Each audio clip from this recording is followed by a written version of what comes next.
He's the reassuring second hand, an old car that often didn't work well, but that you know. And in the current situation, which is a very uncertain situation, and without strong alternatives, the old thing that didn't work the best way, but that you know, for many people, is something reassuring. Silvio Berlusconi is back. 6 years after resigning as Italy's prime minister, the flamboyant 81-year-old media mogul is again at the centre of Italian politics. Berlusconi has been in Brussels to introduce himself to EU lawmakers as the saviour of European populism. His political party, Forza Italia, in partnership with two right-wing groups, is tipped to win the Italian elections in March. And depending on whether he can overturn a ban on holding office, Berlusconi could become the next prime minister, or at the very least be the power behind the throne. For more on this, let's talk to Michael Day, who's in London. Michael is the author of Being Berlusconi, The Rise and Fall from Cosa Nostra to Bunga Bunga. Michael, thank you very much indeed for joining us on The Newsmakers. The title of your book, it suggests some of what Silvio Berlusconi is well known for, but there's also those public gaffes, the way he would embarrass Italians. You remember when he said that President Barack Obama had a nice tan.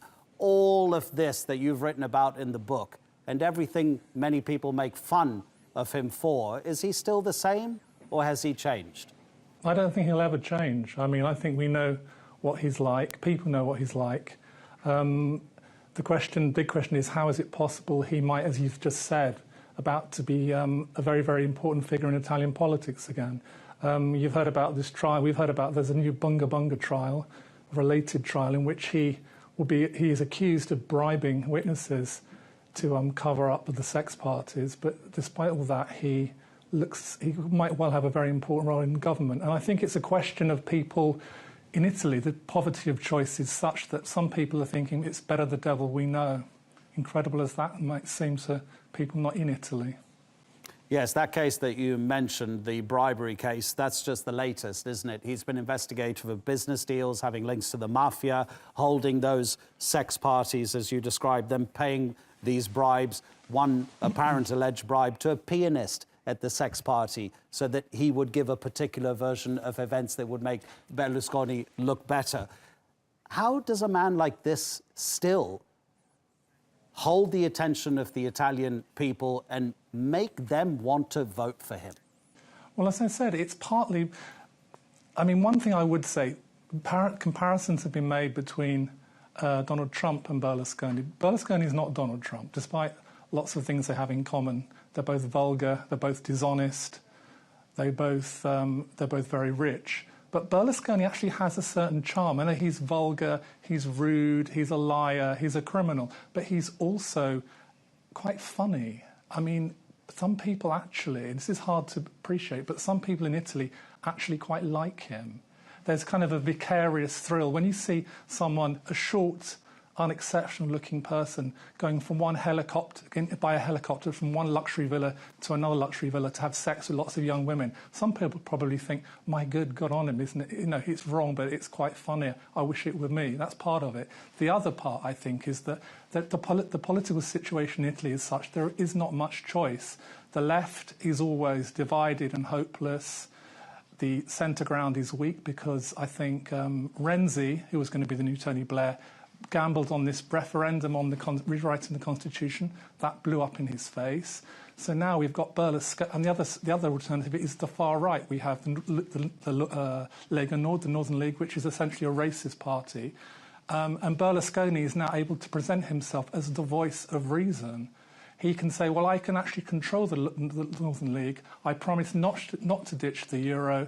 And I'm the person, I am effectively the moderate voice of populism. That's how he's selling himself. I mean, look, I don't think he's going to be Prime Minister again. He's too old. He's banned because he's a tax fraud. He's gone to the European Court in Strasbourg to actually try and undo that ban. I don't think he will. But in any case, I think it will come too late. It can't come before May. The election is in March. So if the centre-right does win, has a majority coalition, he probably will be a force from behind the scenes. And given the fact that, as you say, he's a convicted criminal and he's 81, that's quite impressive, isn't it? And quite mind-boggling for lots of lots of your viewers, I would imagine. Yes, well, that ban handed down by Italian lawmakers, that anyway expires in 2019. So what could possibly happen then, we'll wait and see. You mentioned his age. Why would an 81-year-old with all the money in the world, having been Prime Minister 3 times before, want to come back into Italian politics? Some people say he wants revenge. Could that be his motivation? I think it's a mixture of things. That's a good question, but I mean, he's got all the money in the world. Why doesn't he just spend the rest of his days like Tiberius in a villa, having grapes peeled and people feeding him with? I don't know. I mean, I think partly it's ego. He thinks he should be Prime Minister. Also, certainly in the recent past, there's an element of him being protected, because if he is Prime Minister, then, or a Member of Parliament, certainly he has a large degree of protection from prosecution. That's another part or aspect of it. And I think he just likes the attention as well. He thinks he should be Prime Minister.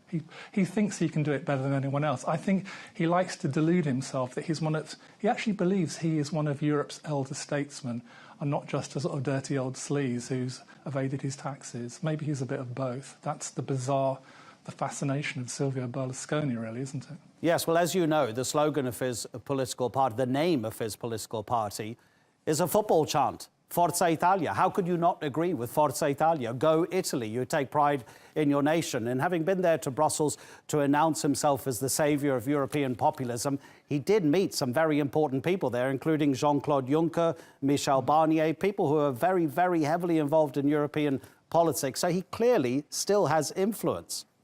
I think so. I mean, well, he has influence in the... I mean, they all hate him, and they think he's ridiculous and it's embarrassing.